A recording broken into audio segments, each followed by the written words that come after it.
नमस्कार, আমি অ্যাস্ট্রোলজার শ্রীদীপ শাস্ত্রী। আজকে 2024 সালে 14ই ফেব্রুয়ারি থেকে 14ই মার্চ পর্যন্ত মীন রাশি রাশিফল নিয়ে আলোচনা করব। যে সমস্ত জাতক জাতিকাই মীন রাশি তাদের জন্যই এই আলোচনা, তাদের জন্যই এই ফলাফল। তবে মূল আলোচনা যাওয়ার আগে প্রথমেই জেনে নেব এই সময়কার গ্রহদের গোচরগত অবস্থানটা ঠিক কোথায়। প্রথমত, রাশিপতি বৃহস্পতি ধন রাশিতে অর্থাৎ মেষ রাশিতে ভরণী নক্ষত্রে অবস্থিত। অন্যান্য গ্রহদের মধ্যে রাশিতে রাহুর সাথে চন্দ্রের অবস্থিতি, কন্যা রাশিতে কেতুর অবস্থান, মকর রাশিতে মঙ্গল শুক্র এবং বুধের অবস্থিতি, কুম্ভ রাশিতে স্বক্ষেত্রে শনি সাথে রবির অবস্থান। এই হচ্ছে এই সময়কার গ্রহদের গোচরগত অবস্থিতি। এবারে জানবো এই 14ই ফেব্রুয়ারি থেকে 14ই মার্চ পর্যন্ত মীন রাশি জাতক জাতিকাদের কোন কোন দিক শুভ, কোন কোন দিক অশুভ। প্রথমেই আসবো শরীর স্বাস্থ্য বিষয় নিয়ে। মীন রাশি জাতক জাতিকাদের শরীর স্বাস্থ্যের জন্য মাঝে মধ্যেই কিন্তু এই সময় সমস্যার সম্মুখীন হতে হবে।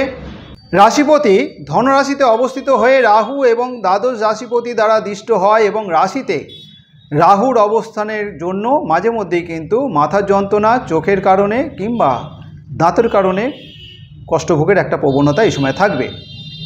যাদের লিভারের সমস্যা রয়েছে কিংবা যাদের কিডনি সংক্রান্ত কোনো সমস্যা রয়েছে তাদের কিন্তু এই সময় বিশেষভাবে সাবধানতার মধ্য দিয়ে থাকতে হচ্ছে। এই সময় কষ্ট ভোগের একটা সম্ভাবনা থাকবে, কষ্ট বৃদ্ধি পাওয়ার একটা সম্ভাবনা থাকছে। যে সমস্ত জাতক জাতিকারা বিদ্যা শিক্ষার সাথে যুক্ত রয়েছেন, বিশেষত প্রাথমিক বিদ্যার্থী যারা, তাদের জন্য এই সময়টা বিশেষ শুভ। চতুর্থ রাশিপতি ভাগ্য রাশিপতির সাথে অবস্থিত হয়, বিদ্যাক্ষেত্রে একটা সফলতার ইঙ্গিত থাকছে। তৃতীয় সপ্তাহ পর্যন্ত বেশ ভালো আশা করা যায়। চতুর্থ সপ্তাহটা বিশেষত প্রাথমিক বিদ্যার্থীদের বেশ সতর্কতার মধ্যে দিয়ে থাকতে হচ্ছে। এই সময় বেশ প্রতিকূলতার মধ্য দিয়ে চলতে হবে।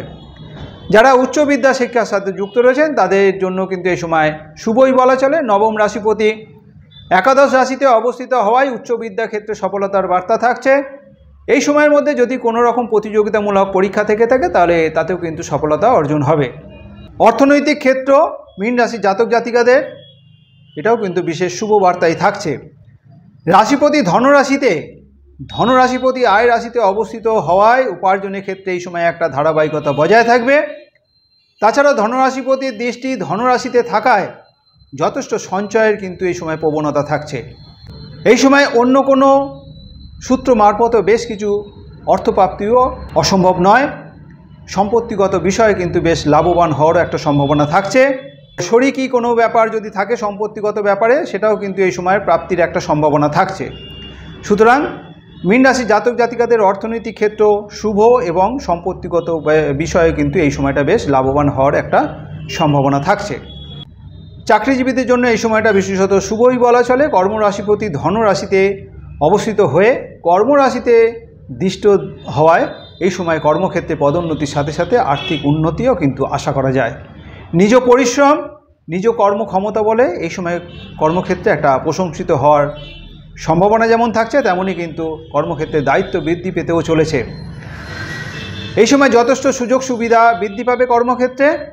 যে সমস্ত শিক্ষিত বেকার যুবক যুবতী যারা দীর্ঘদিন ধরে চাকরির জন্য চেষ্টা করছেন, এই সময় কিন্তু তাদের বেকারত্ব দূর হতে চলেছে, অর্থাৎ ভালো চাকরি লাভের একটা সম্ভাবনা থাকছে। যারা ব্যবসা বাণিজ্যের সাথে যুক্ত রয়েছেন তাদের ব্যবসা ক্ষেত্র বিশেষত শুভ।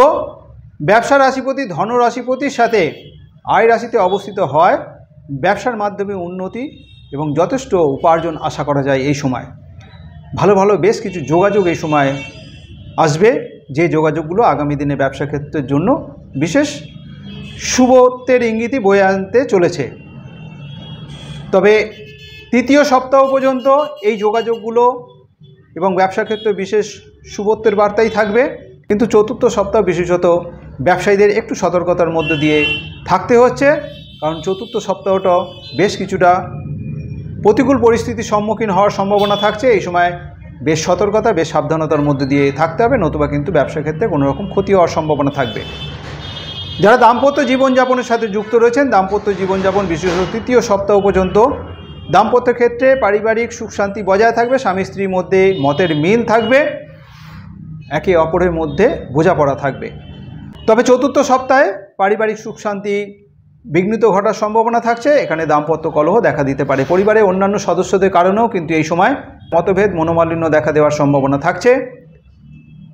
চতুর্থ সপ্তাহটা বিশেষত একটু সতর্কতার মধ্যে দিয়ে চলতে হবে। বাবা মার শরীর স্বাস্থ্য বিশেষত সুবত্রিত বার্তাই থাকবে, শরীর স্বাস্থ্য ভালোই থাকবে আশা করা যায়। যারা সম্পর্কের সাথে যুক্ত রয়েছেন অর্থাৎ প্রেমিক প্রেমিকা, তাদের জন্য এই সময়টা শুভ, সম্পর্ক আরও মজবুত হবে, দৃঢ় বন্ধনে আবদ্ধ হবে। যারা অবিবাহিত দীর্ঘদিন ধরে বিবাহিত যোগাযোগের জন্য চেষ্টা করছেন তাদের জন্য এই সময়টা শুভ। বিশেষত মাসের ৩য় সপ্তাহ পর্যন্ত যোগাযোগ বৃদ্ধি পাবে এবং পাকা কথা হওয়ার সম্ভাবনা থাকছে, তবে চতুর্থ সপ্তাহটা বেশ কিছুটা প্রতিকূল পরিস্থিতির সম্মুখীন হতে হবে। যারা অন্যান্য পেশায় যুক্ত রয়েছেন তাদের এই সময়ে যোগাযোগ বৃদ্ধির সাথে সাথে আর্থিক দিকটাও বেশ উন্নতিই বলা চলে। যারা শিল্পী কলাকুশলী ৩য় সপ্তাহ পর্যন্ত শুভ হলেও চতুর্থ সপ্তাহটা বিশেষত বিভিন্ন রকম প্রতিকূলতার মধ্যে দিয়ে চলতে হচ্ছে।